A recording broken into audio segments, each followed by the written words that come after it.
Hey guys, it's Justin here with Angelica. Hi. Say hi, Angelica. Hey guys. Say it like you mean it. Say it like you love them. Hey YouTube viewers. All right, today we're gonna do Angelica's roots. Angelica, unfortunately, has a little bit of gray hair situation going on, even though she's so young. It happens to everyone, right? Right. You can't handle it, or you can't avoid it. No. So Angelica, how often do you color your roots? I color my grays because my hair grows really fast, but every 3 weeks. But in between that, they totally stick out and totally bother me. How annoying is that? So annoying.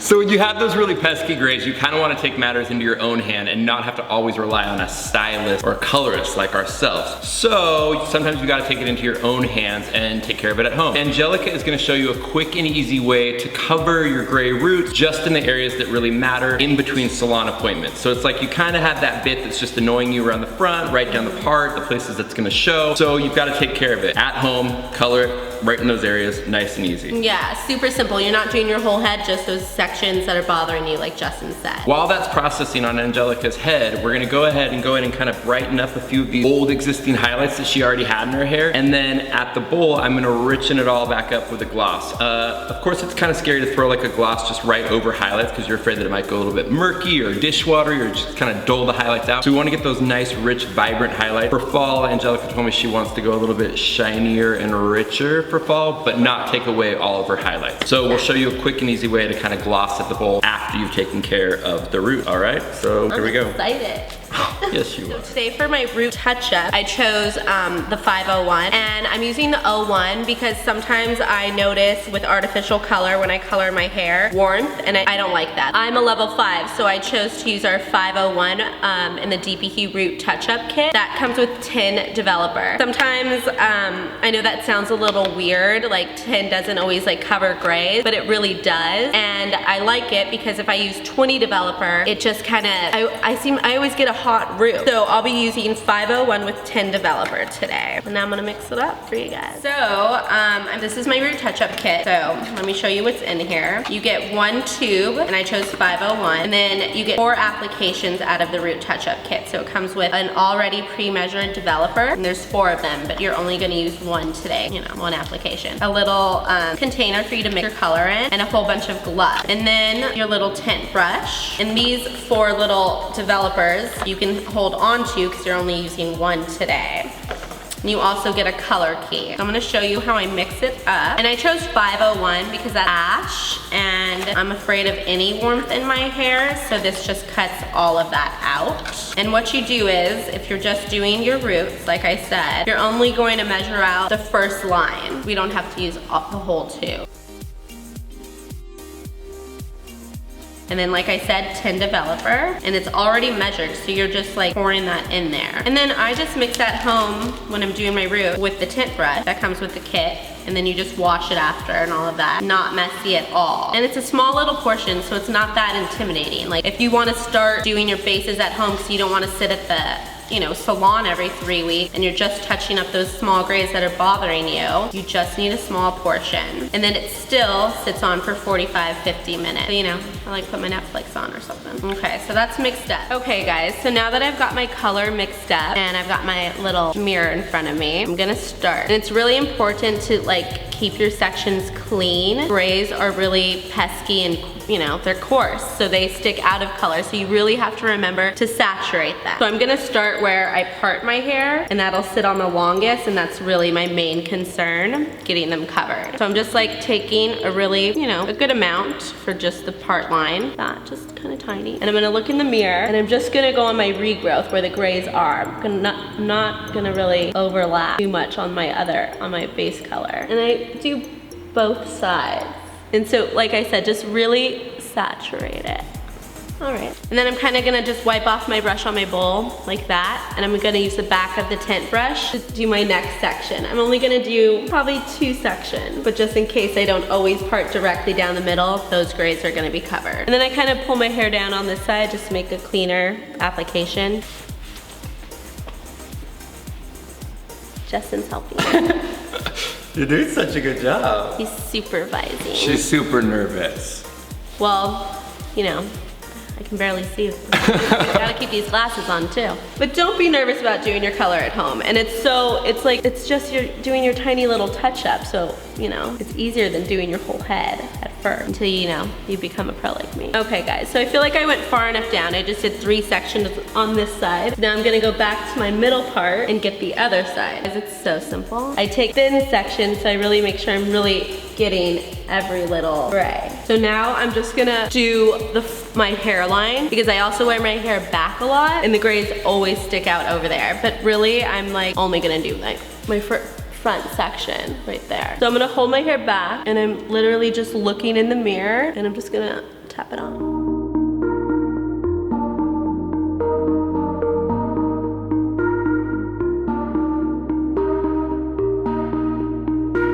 And just remember, grays are coarse, they stick out, so you have to saturate them. Even go back like in 10 minutes and saturate your hairline again, just to make sure like no grays have popped out of the color.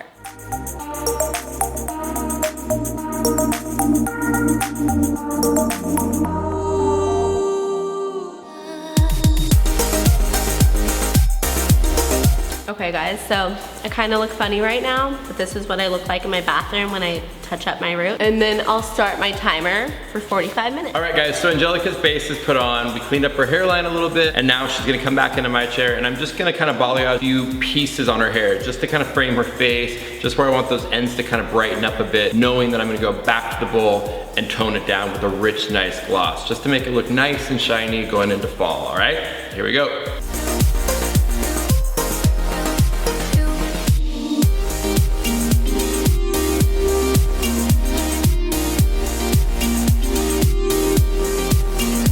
Trying out the new Gaitang balayage paddle. You can keep your product right in here. You can easily access it, put it onto the paddle before you use.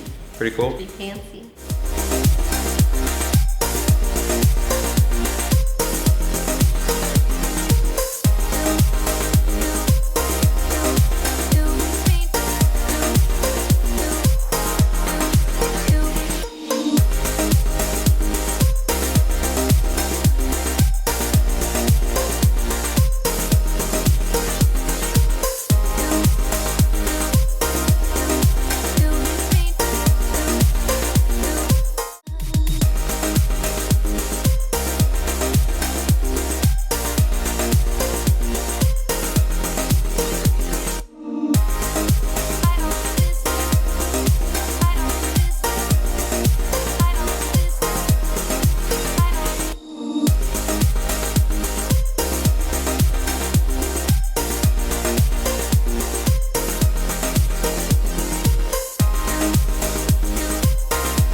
All right guys, so we went ahead and heated up Angelica. I just used a handheld blow dryer, or actually Angelica used a handheld blow dryer with a diffuser on it just to kind of heat up the ends of her hair. I really don't want to lift the base anymore, obviously, so I don't want to put her under like a hood dryer or a rotating dryer because that's just going to increase a little bit more lift out of the base color, and I don't want the lift to happen because that's going to create red when it kind of fades. All right, so after Angelica's rinsed out, we're gonna wash out those balayage pieces. I just did the balayage just so it's like some brighter pieces through the ends, just to kind of add some dimension, make a few pieces pop. But ultimately, I want to gloss her all back down, right? So for Angelica's gloss, I'm gonna be using Shades EQ. I'm gonna use 3/4 7MB, 1/4 8GG. Those are two warm colors, but a lot of times when you put a warm color over a freshly painted highlight, you can still run the risk of it being a little bit flat. You know, even though we have those gold tones in there, I want it to be nice and vibrant and shiny. And those highlights are pretty light on the end, so it kind of needs to be filled. So with the 7MB and the 8GG, I'm gonna add just a dash of 8C. 8C is a red tone, so that's just gonna kind of fill that old porous hair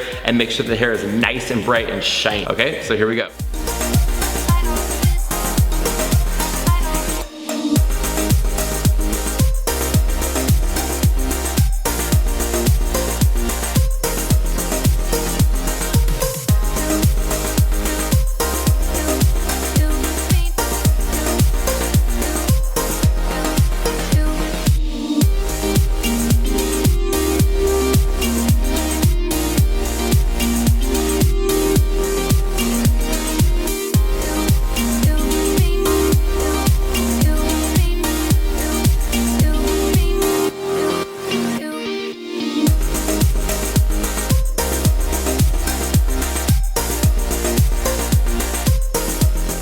All right, guys, so Angelica's all finished. We washed her out, blew her dry. What do you think, Angelica? So pretty. You I like it. I like it. So yeah, the 501 really controlled some of the warmth that she had going on up through the top. Kind of cooled it down, obviously covered up her gray. And then that Shades EQ just kind of glossed it down a bit. Again, we're trying to keep the highlights in there, but just kind of add some shine to them and make it kind of just look like a blended, melted highlight. I think it looks fabulous, right? Yeah, I'm kind of in love with that. Are you? Loving like yourself? it. All right, guys, thanks for watching. I hope you enjoyed it. Let us know if there's anything you guys want to see. We just want to keep throwing out these tips and tricks for you guys to watch. It's just fun for us. I hope it's fun for you. Let us know. Bye. See ya.